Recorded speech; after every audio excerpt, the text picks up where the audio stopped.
Cardinals Corner from Arizona Sports. Cardinals Corner from Arizona Sports with Tyler Drake and Lauren Koval. Bird Gang, what's going on? Welcome back to another edition of Cardinals Corner. I'm Tyler Drake. That's Lauren Koval. And yes, welcome back in. Combine, NFL Draft, NFL Scouting Combine is back this week, going in full swing. We will have a lot to bring you on ArizonaSports.com, but we wanted to give you a preview today, as well as look back at Newsmakers Week and give you some info that came from General Manager Monty Austin-Fort and owner Michael Bidwell. But first, Lauren, how are you doing? Doing well, Tyler. Awesome, Yeah. awesome. How was your weekend? How was my weekend? Good. Full of college basketball and just as I like it to be right around this time of year. Okay. Yeah, what about you? Okay, so for me, I actually did something I hadn't really done ever.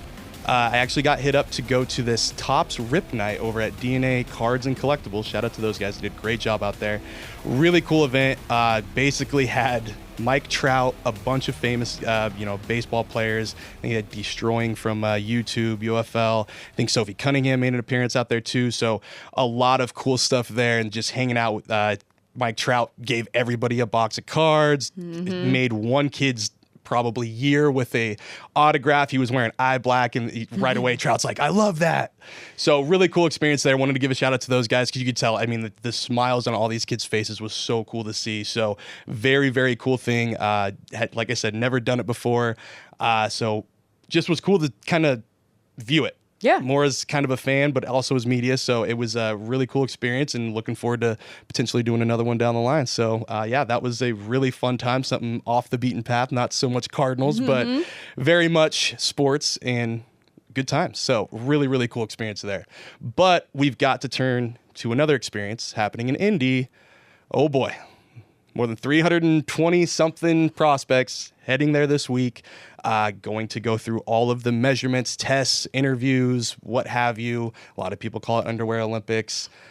I still think you get something out of it. And also, we're going to hear from head coach Jonathan Gannon and Monty Austin-Fort, who will be talking, I believe, today. So I'll have more from that moving on to next week and beyond. But real quick, I had a story. It's on ArizonaSports.com. You can read it there. I had a bunch of names that I'm keeping tabs on. Wanted to get your take on who were some of the guys that you've really got circled.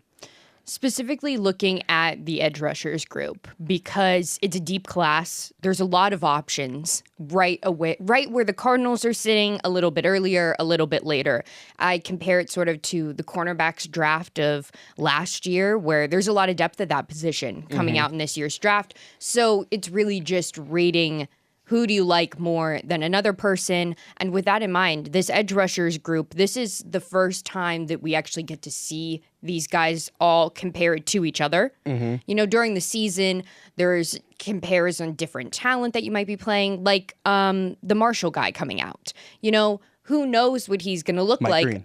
Exactly. Mike Green up against some other caliber talent. We sort of weigh, what do we think about that?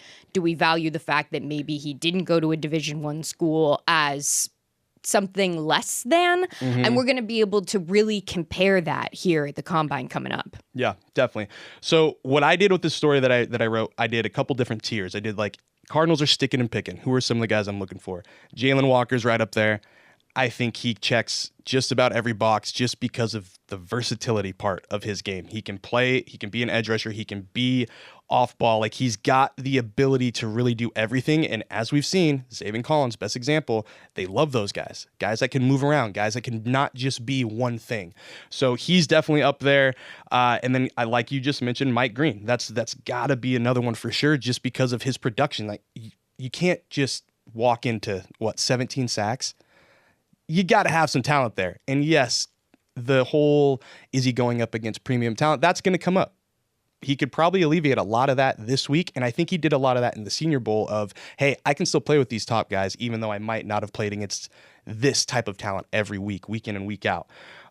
Then moving over, I got another one is Tyler Booker, because as we've seen, Cardinals need some help on the offensive line. He could help out a lot, especially with Evan Brown, Will Hernandez being free agents. Right now, it's Isaiah Adams and John Games are projected as your starters right at this moment. Obviously, free agent signing is going to happen, draft's going to happen, but right now, those are your two starters. So they've got to add. I would hope that they bring back one of Evan Brown or Will Hernandez, but that's another position that, hey, if and you mentioned it, there's a lot of edge rushing, a lot of defensive line talent that they could use later on in the rounds, maybe trade down. We'll get to that section later, but that's one avenue where it's like, hey, yeah, everybody's saying edge, edge, edge, but if you go and get that mauler for years to come that you can put alongside of Paris or you can put along the other side, that's going to pay dividends for a team that loves to run the rock. And that's a position that suddenly you don't have to worry about for years to come. Like, you just have that locked up. Booker has looked really good and performed well. His stock is on the rise. Yep. So that's something as a fan to pay attention to. Does it continue to rise post this combine? Does he look good at this combine? And if so, as the Arizona Cardinals, you really have to weigh, where's he going to go? Is he going to go before it rolls around to that 16? Are you okay with waiting and sitting and see where he goes? But he's definitely somebody to keep an eye on. Yeah. Yep.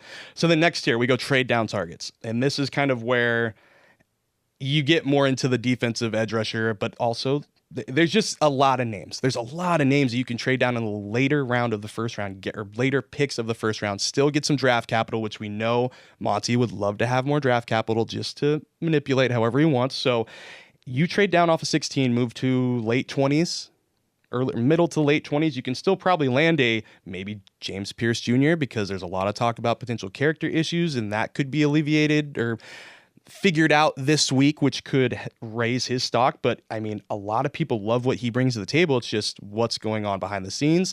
Same thing with a guy like Walter Nolan. From what I've been seeing is that that's another, they want to just make sure that he's good to go. So those are two guys that could potentially be, hey, you trade down, you want to take a flyer? I mean, let's look at the example of Jalen Carter. That's a perfect example, and that's who came to mind right away for me because he has a phenomenal year in college. Then by the time it rolls around to the draft, a lot of character question marks, a lot of, is he going to be investigated for this more seriously? Will he be able to play his rookie year if he's drafted? And the Eagles end up drafting him strictly based off of his talent, and obviously that they think what has happened in the past, staying in the past. Now he's a Super Bowl champion. Yeah, exactly. So that's the thing, is like you can say the character issues, but if the guys come in and show you that, hey, that's not what we're about, there you go. So, and I think Jalen Carter's fine with how everything has kind of transpired. Oh, bold. Yes. Bold for you to say. I guess Super Bowl not, champion? Yes. The part after the bad things. Yes, exactly. It worked out fine, and this is the time for you to test the waters with these guys and get to know what you think, especially in such a open and free-flowing, area such as the Combine, where we don't have to sort of say, hey, we're thinking about you at this pick. So if you get a call from us on draft night, or like, be aware, we're considering you. This is very free flowing. This is, hey, we just want to ask you about what happened with this or what happened in the past. And this is the time to do it. Yeah, definitely. All right. A couple more names. I've got Michigan's Kenneth Grant, Oregon's Derek Harmon. And here's the thing too.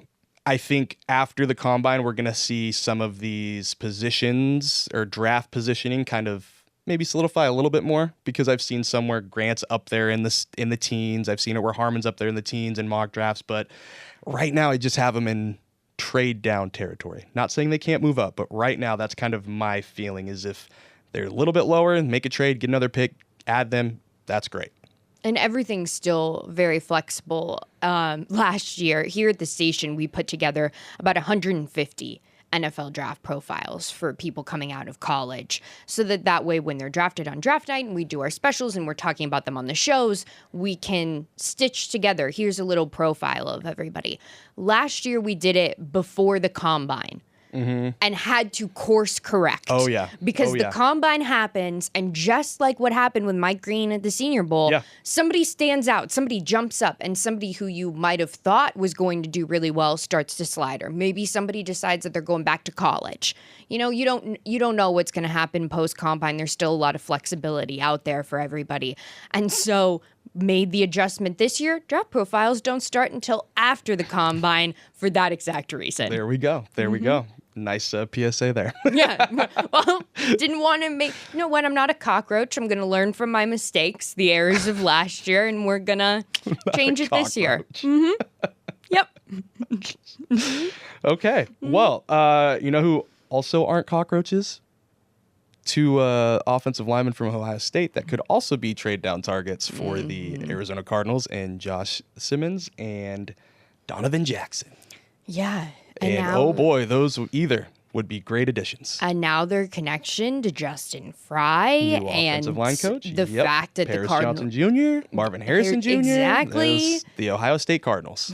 So why not add another? Open up the door. Hi, come on over. If we become the Arizona State Cardinals, I would be fine with that. Arizona State Cardinals. The Arizona State Cardinals? That felt like the best abbreviation possible for that. No?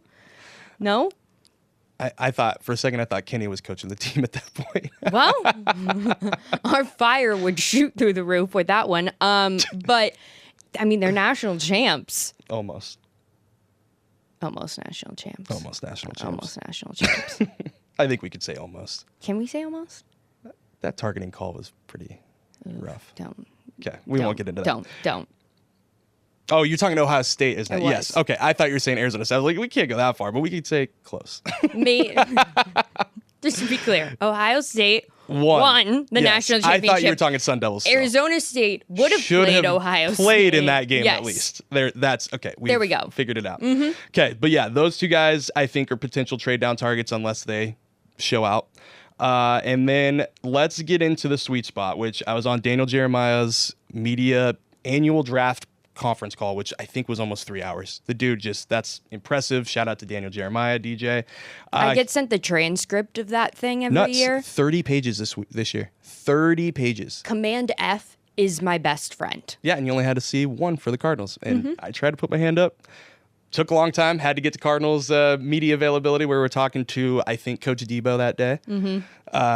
And yeah, so wasn't able to get my question in, but he did have a question. It was asked about the number 47th pick. And he said this could be a sweet spot for a couple of edge rushers in Jack Sawyer. Oh, hey, another Ohio State guy. Landon Jackson out of Arkansas. And Princely, you've got Mellon. There we go. Yes. Out of Ole Miss. God, I'm so glad you got that. Thank you. And yeah, I mean, Jack Sawyer jumps off the page for me there. It'd be so fun. I think just a stat stuffer is what I view him as. That would be the one out of the three there. But that's the thing where I go back to when we were talking about earlier, trade down targets and just the potential of trading down is there's still a lot of guys in that early second that could be potential game changers, starting caliber guys that they just got moved down because there's so many in this class. So I really think that whatever happens in the first round, it's going to be a defensive lineman or edge rusher in the second. And that's similar to what happened last year with the Eagles when they went on to draft Cooper DeJean. And look at what happened to him. He paid off right there. So I know the Cardinals could have had him. But they got Max Melton. But they got Max Melton. And I think he's going to pan out just I'm not fine. worried. Nope. I'm not worried Nope. about that at all. Now, of those three, who stands out to me? Princely. Okay. I brought him up last week as somebody right in that range, and then I felt victorious to some degree. When Miller brought him up, I was like, yes, because he's that same sort of physical, hard-nosed presence that the Arizona Cardinals and JG love to talk about. Violence, physicality, getting your head down and like smacking somebody. Yep. And he's exactly that embodied in a player. So I wouldn't be surprised at all to see if the Arizona Cardinals are keeping an eye on him for right around that range in the draft. Yep. And somebody to keep an eye on as the combine comes around. Does his draft starts to climb? Does he improve? And then suddenly are there more eyeballs on him? Does he have a quiet combine? And then it's somebody that JG, has up on his board. He's always like, well, I have 5 guys up on the board. Yep. And we'll see where they come up. I would not be surprised at all if he's one of the 5 guys up on that board. Yeah, definitely. Yeah, and I agree. I agree there. Lastly, this is how I rounded it out. I had to do it. You guys can say what you want to say. I had to hit on a couple local guys. So we've got, oh man, I got another name I need you to help me on. All right, first, this one we don't need help on. Okay. Cam Scadaboo. Okay, yes. And we have to bring him up. And here's the reason. It would check so many boxes for this team. And I know James Conner's your starter. Trey Benson's your backup. Bring in some competition. Why not? Maybe it brings the best out of Trey. Maybe you get something new out of Cam. Do it. I love it. On top of that, do you know what it would do to the Valley? You said it earlier. Kenny said activate the Valley. I mean, that's what people would be losing it if Cam Scatterbo came to the Cardinals. Just that, like, oh, ASU hero, Cardinal, it's too good of a connection. Imagine the jersey sales. Exactly. And that's the first thing I think about. Oh my goodness. But obviously it's got to work. They can't go and reach for him. But if he's there, they feel like, we're between dudes. Go get him. Why not? Why Also, not? Because we talked about it a lot at the beginning of last season, where Drew Petzing was discussing where he's going to put Trey Benson, what kind of role it's going to look like. And he was purposely coy about it during the preseason and during training camp on how his role was going to play out. And then we saw it play out during the regular season. And I was a little surprised on what his role was like with the team. And when James Conner is done here with the Arizona Cardinals, I hate to say it, but when he's done, you need to look for a similar back because of James Conner's success here with the Cardinals. Somebody who just bullies the ball up at the line. Somebody who is shaking defenders. Somebody who after contact is rolling out and getting 3 or 4 more yards. Who had the most yards after contact last year? Cam Scatterbo. Yep. And another Daniel Jeremiah shout out. Guess what he called Cam Scatterbo? A shrunk down James Conner. So if that doesn't connect dots for people, I don't know what will. And here's the thing. Depth of, if anything, if Trey Benson still is the better running back, it's depth. And you still got a ton of jersey sales. You know it's going to happen. So that's my, late third, fourth. It's just going to depend on where is he going to slot in and does it make sense? Because running back isn't on the top 4 needs of this team right now. No, and every team would love a great running back, especially those that are maybe unsure about their quarterback situation. Also, the running back class in this year's draft does not have an incredible amount of depth. I've seen Cam Scatterbo in the top 5. I've seen him in the top 3 in some places. He's still getting left out of the top 50 prospects, so it just seems weird. It just seems like a class that doesn't have a lot of running back depth, and because of that, you might want to turn and pick up somebody like in a deep edge rusher class. You might want to make sure you still get one of the guys that you want, and so running back falls by the wayside. So Cam Scatterbo, not a top 50 prospect right now. He's still getting a draft profile, obviously. Oh, yes. We're still going to talk about him all the time leading up to the draft. Improve that stock at the combine. Exactly. Okay, last one, Jonah Savagnier. Oh gosh, I'm sorry if I butchered it. But Arizona. Versatile dude again. Can play tackle. He had some reps at guard during the Senior Bowl and they loved it. He impressed there. So another one of those would fill kind of multiple needs, I think. Could be moved anywhere. It could give them the flexibility to fit him here and fit somebody else here and kind of go from there. So that would be another guy that I'm looking for. I think he'd be probably either trade down, way down, or later rounds. So another guy to keep your eye on. But okay, a lot of names to go through the combine. Give me your favorite part of the combine. What's the favorite test or whatever it is that you like of the combine? 40-yard dash. Yep, mine too. That was easy. Yeah. Okay. Let's move to newsmakers. Okay, newsmakers. Every year, it's a great time. Arizona sports, Bickley Murata get just about every big name from every Valley team down there in Tucson too as well, come in and they talk about the state of their teams. And this year was Monty Osfort and Michael Bidwell. A lot of stuff covered. I think the two big things for me was, yes, they need Kyler to improve, but they also said that, yes, they still got to build around Kyler. They still have to really rely on Kyler Murray to move them forward, which I think it's divided. Let's be 100% real. It's divided pretty good this year. And it has been. And I think backing your quarterback's good, but also acknowledging he's got to play better. I thought that was a good move on their part to acknowledge that, because you could have easily just said, the whole team's got to get better. No, Kyler's got to play better, especially in the late second half of the season. It's got to improve if they want to win. And a year from now, we're not going to be sitting in these chairs going, all right, is Kyler the guy? No, the decision has to be made after this year. Because we did it already. We did it last season. We sat here a year ago and went, okay, this is a big prove-it year for Kyler. And for a handful of different reasons, including his contract, we went, okay, we know that they have to keep him, and they have to keep him around this upcoming season, which seems like the plan and what they're going to do. Yeah. With that in mind, now you go, okay, show us what you got. Because if you don't have it, goodbye. Yep. Here's a part of his quote. When you look at it, we've got to continue to rely on him, and he's got to play at a high level. He knows that. He's working hard. He needs to take the next step, and we're excited about our future with Kyler. He's a great quarterback. I think we need to continue to build around that offense for him. So there's that. Then, which, yeah, I mean, at this point, there's no other quarterback I think you can bring in that's going to move the needle. No. See what you got with Kyler this year. Go all in on it. You got to make a decision, though. You're heading into your 7th season, and they still don't have a for sure what is he. And you still haven't had a playoff game where you felt like he's really been tested to show what he can do in the postseason because you haven't been able to get there. And when the one you did was bad. It was over in the first quarter. Oof. And because of that, how I read that quote is, well, we brought in Marvin Harrison Jr.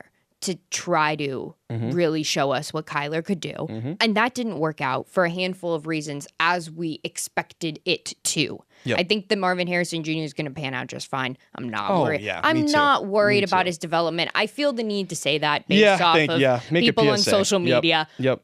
Marvin is fine. He'll be just fine. I'm not worried about him at all. But you wanted a lot from him because we needed a wide receiver one, and he didn't have that connection with Kyler. He still had 8 touchdowns, that we though. hoped. Yeah. Like, that's everyone's looking at the yardages. The dude still found the end zone. And the 8 times. And the season was a disappointment, and it wasn't a disappointment because Marvin Harrison Jr. alone. Yes, he's got to make steps forward, but everybody on that team does. And he was a rookie. And still had 8 touchdowns. So let's pump the brakes there. All right, last thing before we wrap this. Monty also got into, hey, if it's the right situation, we'll go sign a free agent that might cost some more money. We'll go make a trade that makes sense, but it just comes down to making sense. And again, owner Michael Bidwell, he had this to say: we have cap space. We had some cap space in 2024. Didn't make sense with the players who were out there last year that Monty wanted to focus on, but we think there's going to be some real opportunity this year. We're going to see who's out there and what we can get done. But all of that said, they're going to go do their due diligence. On top of that, though, we want to build through the draft. Free agency is sort of a supplement to that, and that's going to be the plan, which sounds like it is similar to what we've seen the last couple years. Yeah, I don't expect any changes there. They love building through the draft. They love having draft capital. They play a huge number of rookies every single season or second-year guys, as we've seen. Also, the Cardinals have less reported cap space than is out there currently. Even with the updated... Yes. There's still, a Trey McBride extension that they have to figure out. There's still bonuses and incentives throughout the season. Exactly. And that has to be a priority for this team. And they know it has to be a priority because Trey McBride is everything that you want. And a guy that you draft, bring in, shows you exactly what he can do, is one of the best tight ends in the league. And now you want to pay him. And he's a good dude. Yeah, and now you want to pay him and reinforce all of that to him to show everybody else on this team, especially those young guys that you love to draft. And those that aren't on the team. Hey, we'll pay you if you come here. Exactly. Look at that. So I know that the Cardinals have a board of their free agents up currently and how they view them. That in mind, currently not a top priority for them, which does surprise me from what I've heard, is Kaiser White. I don't understand and not that. I'm not even getting into that because whatever. Maybe the side. Maybe there's dollars that aren't working there. That aren't lining up. Yeah. Here's my thing with Kaiser. I think he's one of the more underrated free agents in this class. He's not on any top tiers of anything. Nope. And this dude, I don't think he gets enough credit.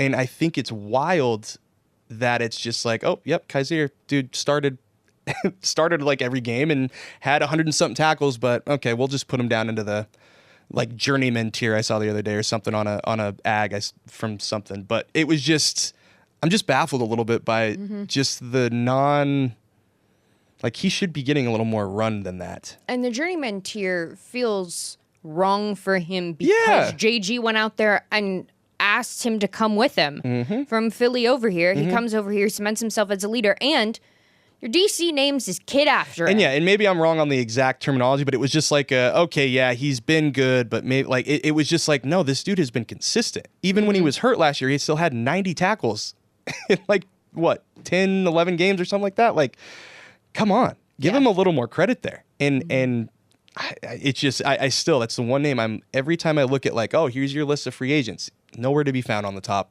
20, 30, No. 40, 50. And it's why? No. He's a better player than that. And like you said, there's reasons why your DC names his kid after you, because you bring it. Yeah. So I'm very baffled by that. But okay, one more thing from Monty. So yeah, going to be active in free agency. We absolutely are, but we're going to be smart about it. We're going to use the right judgment. And yeah, I think Monty, if one thing I could say, Monty is very measured in how he's not going to go break the bank to try to go get that one guy to maybe win another game or two. He wants to space it out. He wants to build through the draft. Does he need those veteran pieces? Absolutely. But he's got to be measured in it. I think if Justin Jones and Bilal Nichols could have panned out a little bit better and not had season-ending injuries, maybe we're a little bit different with that defensive line. Maybe not a ton, but maybe there's a little bit of a different conversation we have there and about last year's free agency haul, because Mack Wilson Sr. was by far probably the best free agent they brought in. And it'll be something to keep an eye on for the Cardinals, not just free agency, but those players who had season-ending injuries. And are they going to bring them back? What's the severity of those injuries? We start to learn a little bit more right now during the offseason on how people are coming along, and was that injury more severe than we maybe thought it was to begin with? Yeah. So somebody like Will, I'm keeping an eye on Will Hernandez. Yep. How is he coming back from that injury? Ojulari. Dennis Gardeck. You can go through a whole list. But also, while we focus on the combine, I'm also ears out for something like that, listening for that. Yep. All right. I think we covered just about everything we needed to cover this week. So definitely keep following along at T Drake for Sports, at AZ Cards Corner, at Colville_Lauren on all the social medias. And yeah, keep it locked on ArizonaSports.com, the Arizona Sports app, and 98.7 will continue bringing the latest from the Combine and every other sport that you could possibly want. We will catch you guys next week.